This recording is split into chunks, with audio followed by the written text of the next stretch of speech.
Para a gente começar a nossa conversa, Carolina, eu queria nortear para o pessoal que não conhece ou não sabe o que é, quem são os médios e grandes mamíferos e qual a importância desse grupo, né? Que, além de bonitos, né, eles são muito importantes. Eu acho que é um daqueles grupos que mais atrai atenção, principalmente quando eu era aluno, era o grupo que me atraiu atenção. Por isso eu fui trabalhar com eles, né? E eu acho que é isso que norteia muito. Acho que eles têm um grande simbolismo, né? Mas, Sim. afinal, quem são e qual é a importância deles? É a chamada fofofauna, É, super, super atraente, realmente.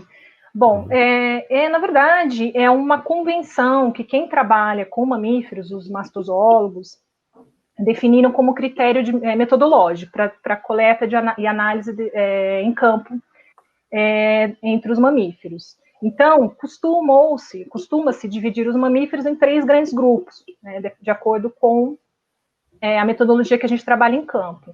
Então, tem um mastozoólogo que trabalha com pequenos mamíferos, então tem uma metodologia diferenciada em campo, geralmente são armadilhas pequenas, ou pitfalls, que são os baldes no chão. Tem os quirópteros, que são os mamíferos voadores, também tem uma metodologia distinta, redes de neblina ou buscativo, por exemplo. E tem os médios e grandes, então é puramente convencional mesmo, como critério para metodologia.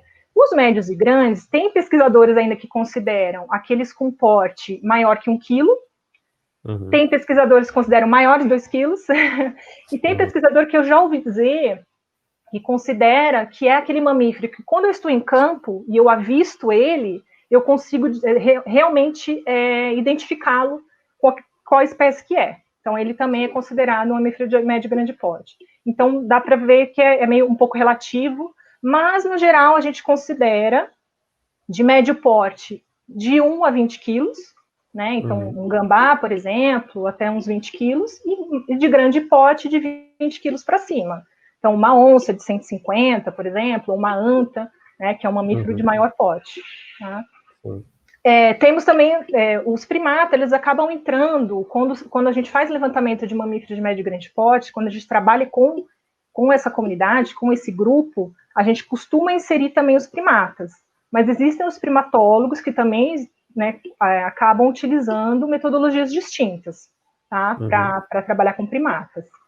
Né? Então, é isso. E a importância, nossa, é grande, né? Então, pensando nessa variação de porte, eles também têm uma variação, é um grupo heterogêneo, então tem uma variação de função ecológica importantíssima, né? A primeira delas, por exemplo, são os dispersores, são as chamadas espécies jardineiras, por exemplo, a anta, alguns grandes primatas, né, um muriqui, macaco-aranha, um veado, um cateto, que fazem parte desse grupo, eles são importantíssimos para manutenção e regeneração da vegetação nativa. Por quê? Os pesquisadores sabem que quanto mais longe, né, essas espécies de mamíferos, elas conseguem carregar nas suas fezes, né, elas consomem os frutos e elas carregam essas sementes para longe da planta-mãe.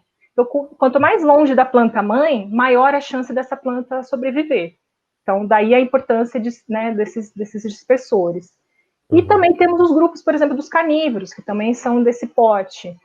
Os carnívoros, eles, né, em sua maioria, estou generalizando, mas lógico que cada espécie tem sua especificidade, mas, no geral, os carnívoros, eles têm as características de necessitar de uma área mais extensa para sobrevivência, para os seus recursos, né, para abrigo, refúgio ou alimentação. Geralmente são territorialistas, então para reprodução também. Necessitam de demanda energética alta, né, necessitam se alimentar ali, né, de grande energia. Tem taxas reprodutivas geralmente baixas, então prole reduzida, gestação um pouco mais longa, né? Então, daí a gente pode pensar que são espécies também que são um pouco mais sensíveis às perturbações humanas, né? Então, essas espécies, elas acabam sendo bioindicadoras, né? Que é um termo que a gente costuma usar também, né? Geralmente são espécies predadoras de topo ou grandes carnívoros, por serem sensíveis, se naquela área, por exemplo, tem a ocorrência de uma onça pintada, que a gente sabe que ela é exigente em termos ecológicos, é um sinal positivo para que aquela área tenha esforços de conservação. Talvez para a criação de uma unidade de conservação, né, para que aquela área seja protegida. Né? Então, essas são espécies bioindicadoras. Muitos desse grupo de médio e grande são espécies bioindicadoras.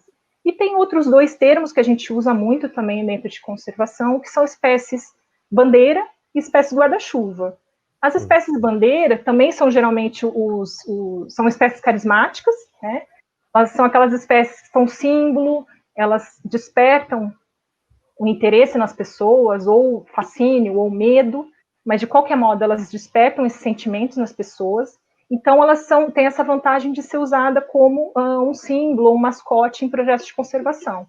Então, por exemplo, a gente tem um exemplo da onça pintada, que foi mascote das Olimpíadas em 2017, né? E 2016, não lembro agora. Eu não lembro agora também, mas 2016, por aí. Por aí.